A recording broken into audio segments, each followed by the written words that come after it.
Hello दोस्तों, आप सभी का जनता क्रिएशन में स्वागत है। मैं आपकी होस्ट और दोस्त शगुन। आज के इस वीडियो में हम दुर्गा सप्तशती का 5वां अध्याय सुनेंगे। आइए शुरू करते हैं। ओम भगवते नमः। अम्बे मैया की जय।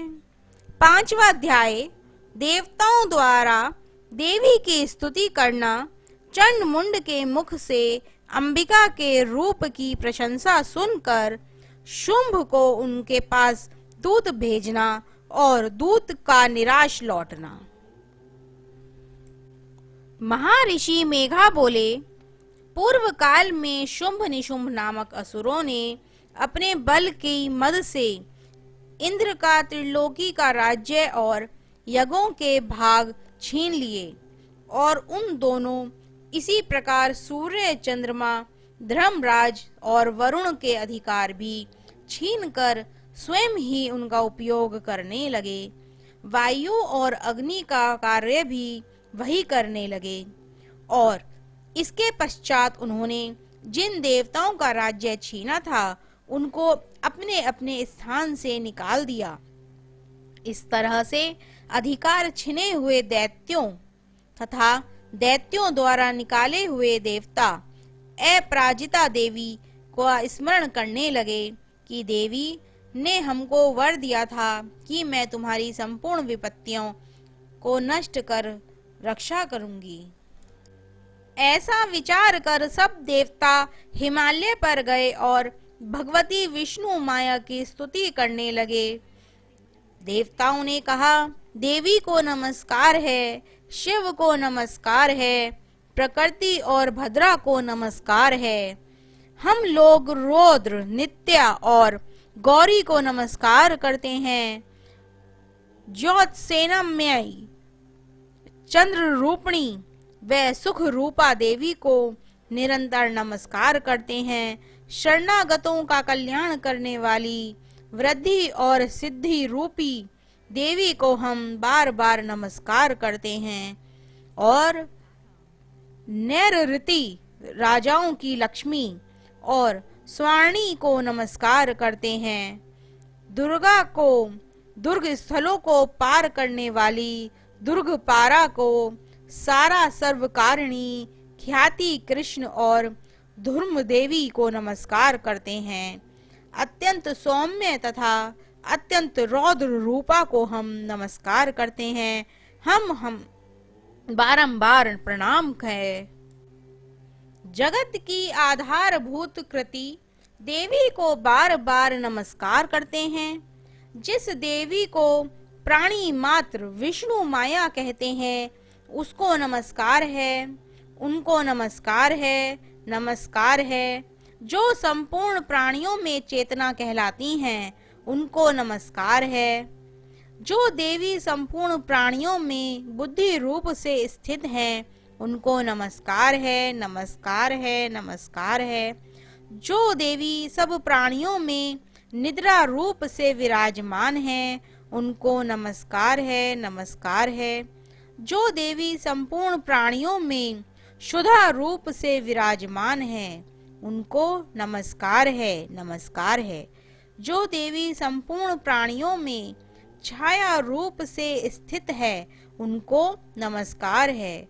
जो देवी सब प्राणियों में शक्ति रूप से स्थित हैं उनको नमस्कार है, नमस्कार है, नमस्कार है। जो देवी संपूर्ण प्राणियों में तृष्णा रूप से स्थित हैं उनको नमस्कार है। जो देवी सब प्राणियों में शांति रूप से स्थित हैं उनको नमस्कार है। जो देवी सब प्राणियों में जाति रूप से स्थित हैं उनको नमस्कार है। जो देवी सब प्राणियों में लज्जा रूप से स्थित हैं उनको नमस्कार है, नमस्कार है। जो देवी संपूर्ण प्राणियों में श्रद्धा रूप से स्थित हैं उनको नमस्कार है। जो देवी सब प्राणियों में कांति रूप से स्थित हैं, जो देवी सब प्राणियों में लक्ष्मी रूप से स्थित हैं उनको नमस्कार है। जो देवी संपूर्ण प्राणियों में वृत्ति रूप से स्थित हैं, उनको नमस्कार है। जो देवी सब प्राणियों में स्मृति रूप से विराजमान हैं, उनको नमस्कार है। जो देवी सब प्राणियों में दया रूप से स्थित हैं, उन्हें नमस्कार है। जो देवी सब प्राणियों में तुष्टि रूप से स्थित हैं, उनको नमस्कार है। जो देवी संपूर्ण प्राणियों में मातृ रूप से स्थित हैं, उनको नमस्कार है, नमस्कार है। जो देवी संपूर्ण प्राणियों में भ्रांति रूप से स्थित हैं, उनको नमस्कार है। जो देवी संपूर्ण प्राणियों में नित्य व्याप्त रहती हैं, उनको नमस्कार है। जो देवी चैतन्य रूप से इस संपूर्ण संसार को व्याप्त करके स्थित हैं, उनको नमस्कार है, नमस्कार है, नमस्कार है। पूर्व काल में देवताओं ने अपने अभिष्ट फल पाने के लिए जिसकी स्तुति की है और देवराज इंद्र ने बहुत दिनों तक जिसका सेवन किया है, वह कल्याण की साधना भूता ईश्वरी हमारा कल्याण और मंगल करें तथा सारी विपत्तियों को नष्ट कर डालें। असुरों के सताए हुए हम संपूर्ण देवता उस परमेश्वरी को इस समय नमस्कार करते हैं, जो कि भक्ति पूर्वक स्मरण किए जाने पर तुरंत ही सब विपत्तियों को नष्ट कर देती हैं। वह जगदम्बा इस समय भी हमारा मंगल करके हमारी समस्त विपत्तियों को दूर करें। महर्षि मेघा ने कहा, हे राजन, इस प्रकार जब देवता स्तुति कर रहे थे, तो उसी समय पार्वती देवी गंगा में स्नान करने के लिए आईं। तब उनके शरीर से प्रकट होकर शिवा देवी बोली, शुंभ दैत्य के द्वारा स्वर्ग से निकले हुए और निशुंभ से हारे हुए यह देवता मेरी स्तुति कर रहे हैं। पार्वती के शरीर से अंबिका निकली थी, इसलिए उनको संपूर्ण लोक में कौशिकी कहते हैं। कौशिकी के प्रकट होने के पश्चात पार्वती देवी के शरीर का रंग काला हो गया और वह हिमालय पर रहने वाली कालिका देवी के नाम से प्रसिद्ध हुई।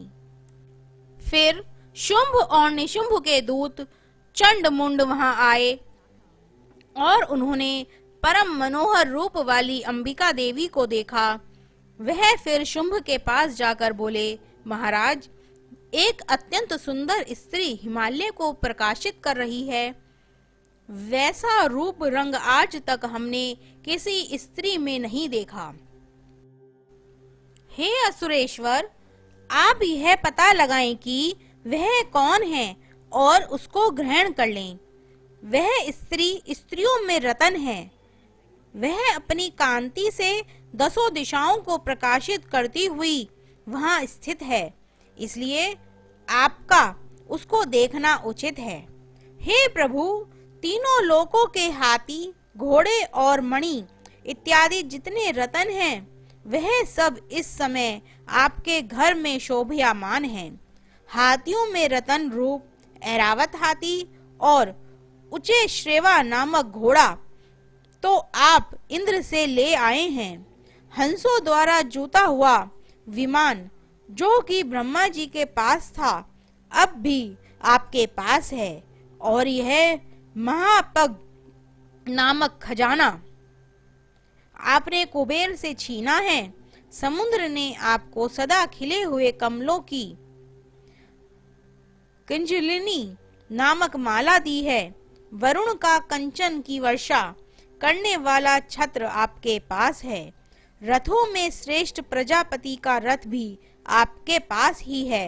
हे दैत्येंद्र, मृत्यु से उत्क्रांतिका नामक शक्ति भी आपने छीन ली है और वरुण का पाश भी आपके भ्राता निशुंभ के अधिकार में है, और जो अग्नि में ना जल सके ऐसे दो वस्त्र भी अग्निदेव ने आपको दिए हैं। हे दैत्यराज, इस प्रकार सारी रतन रूपी वस्तुएं आप संग्रह कर चुके हैं, तो फिर आप यह कल्याणकारी स्त्रियों में रतन रूप अनुपम स्त्री आप क्यों नहीं ग्रहण करते? महर्षि मेघा बोले। चंड मुंड का यह वचन सुनकर शुंभ ने विचारा कि सुग्रीव को अपना दूत बनाकर देवी के पास भेजा जाए। प्रथम उसको सब कुछ समझा दिया और कहा कि वहां जाकर तुम उसको अच्छी तरह से समझाना कि ये उपाय करना जिससे वह प्रसन्न होकर तुम्हारे तुरंत मेरे पास चली आए। भली प्रकार समझाकर कहना। दूत सुग्रीव पर्वत के उस रमणीय भाग में पहुंचा जहां देवी रहती थीं। दूत ने कहा, हे देवी, दैत्यों का राजा शुंभ जो इस समय तीनों लोकों का स्वामी है, मैं उसका दूत हूँ और यहाँ तुम्हारे पास आया हूँ। संपूर्ण देवता उसकी आज्ञा एक स्वर से मानते हैं। तब जो कुछ कहने उसने भेजा है वह सुनो। उसने कहा है, इस समय संपूर्ण त्रिलोकी मेरे वश में है और संपूर्ण यज्ञों के भाग को पृथक पृथक मैं ही लेता हूँ और तीनों लोकों में जितने श्रेष्ठ रतन हैं वह सब मेरे पास हैं। देवराज इंद्र का वाहन ऐरावत मेरे पास है जो मैंने छीन लिया। उच्चय श्रवा नामक घोड़ा जो क्षीर सागर समुद्र मंथन करने से प्रकट हुआ था, उसे देवताओं ने मुझे समर्पित किया है। हे सुंदरी, इनके अतिरिक्त और भी जो रतन भूषण पदार्थ देवताओं के पास थे वे सब मेरे पास हैं। हे देवी, मैं तुम्हें संसार की स्त्रियों में रतन मानता हूँ क्योंकि रत्नों का उपभोग करने वाले मैं ही हूँ। हे चंचल कटाओं वाली सुंदर स्त्री, अब यह मैं तुझ पर छोड़ता हूँ कि तुम मेरे या मेरे भाई पराक्रमी निशुंभ की सेवा में आ जाए। यदि तू मुझे वरेगी तो तुझे अतुल महान ऐश्वर्य की प्राप्ति होगी। अतः तुम अपनी बुद्धि से यह विचार कर मेरे पास चली आओ। महर्षि मेघा ने कहा, दूत के ऐसा कहने पर संपूर्ण जगत का कल्याण करने वाली भगवती दुर्गा मन ही मन मुस्कुराई और इस प्रकार कहने लगी। देवी ने कहा, हे दूत, तू जो कुछ कह रहा है वह सत्य है और इसमें की चिंत मात्र भी झूठ नहीं है। शुंभ इस समय तीनों लोकों का स्वामी है और निशुंभ भी उसी की तरह पराक्रमी है, किंतु इसके संबंध में मैं जो प्रतिज्ञा कर चुकी हूँ उसे मैं कैसे झुठला सकती हूँ। अतः तू मैंने जो प्रतिज्ञा की है उसे सुन। जो मुझे युद्ध में जीत लेगा और मेरे अभिमान को खंडित करेगा तथा बल में मेरे समान होगा वही मेरा स्वामी होगा। इसलिए शुंभ अथवा निशुंभ यहाँ आए और युद्ध में जीत कर मुझसे विवाह कर ले। इसमें भला देर की क्या आवश्यकता है? दूत ने कहा, हे देवी, तुम अभिमान में भरी हुई हो, मेरे सामने तुम ऐसी बात ना करो। इस त्रिलोकी में मुझे तो ऐसा कोई दिखाई नहीं देता जो कि शुंभ और निशुंभ के सामने ठहर सके। हे देवी, जब अन्य देवताओं में से कोई शुंभ व निशुंभ के समान युद्ध में ठहर नहीं सकता, तो तुम जैसी स्त्री उनके सामने रणभूमि में ठहर सकेंगी। जिन शुंभ आदि असुरों के सामने इंद्र आदि देवता नहीं ठहर सके, तो फिर तुम अकेली स्त्री उनके सामने कैसे ठहर सकेगी? अतः तुम मेरा कहना मानकर उनके पास चली जाओ, नहीं तो जब वह तुम्हें केश पकड़कर घसीटते हुए ले जाएंगे तो तुम्हारा गौरव नष्ट हो जाएगा। इसलिए मेरी बात मान लो। देवी ने कहा, जो कुछ तुम्हें कहना है ठीक है। शुंभ और निशुंभ बड़े बलवान हैं, लेकिन मैं क्या कर सकती हूँ, क्योंकि मैं बिना विचारे प्रतिज्ञा कर चुकी हूँ। इसलिए तुम जाओ और मैंने जो कुछ भी कहा है वह सब आदर पूर्वक असुरेंद्र से कह दो।